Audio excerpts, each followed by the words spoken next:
fikir lah. Batu Allah kata dalam Quran, wa hum kal an'am, mereka ini orang lalai seperti hayawan. Bukan kita kata, terjemah dah hak Tuhan kata. Bal hum adal, bahkan lebih dahsyat daripada binatang. Nah, tengokkan dia marah, dia kata ustaz ni kasar apa semua. Bukan kasar, bahasa Terengganu dia kasar sikit. Kalau bahasa orang putih baru lembut. They like animal.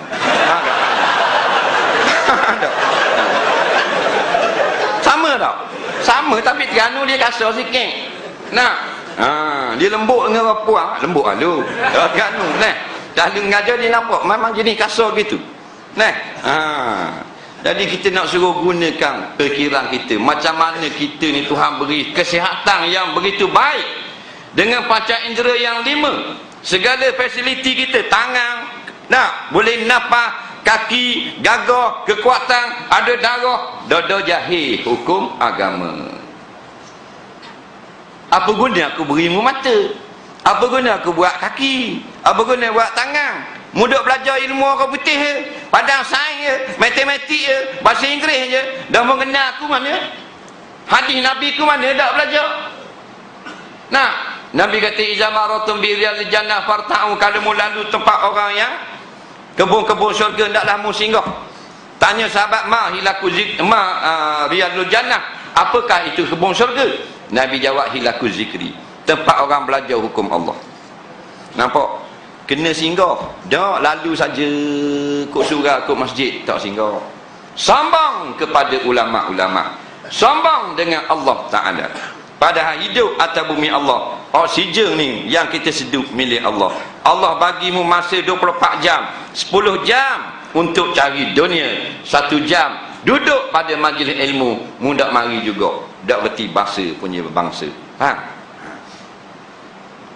Dalil tak usah kata ni hak tak mari. Hak mari ni kita tak reti ke benda hukum. Nah, banyak lagi kita bodoh. Pasal apa? Pasal kita terlebih mencari ilmu dunia. Terlebih, faham? Ilmu akhirat kita tak reti. Nak eja nama kita sendiri dalam jawi tak reti. La ilaha illallah. Nampak walpak. Nak, orang jawi tak reti tulis jawi. Orang Jepun baca surat khabar Jepun, betul tak? Tidak boleh jadi kecelaan atau kemaluan. Orang Jepun tak boleh baca surat khabar Tamil. Pasal apa? Dia tak malu, pasal dia Jepun. Tidak menjadi keaiban orang Tamil tak boleh baca surat khabar orang putih, pasal dia Tamil. Orang Tamil boleh baca surat khabar Tamil, orang Jepun baca surat khabar Jepun. Faham? Orang putih baca surat khabar orang putih. Tapi kita orang Jawi tak boleh baca surat khabar Jawi. Warna gini What happened? Nampak? Kita orang Jawi lah, orang Melayu, faham? Boleh baca tak surat khabar Melayu?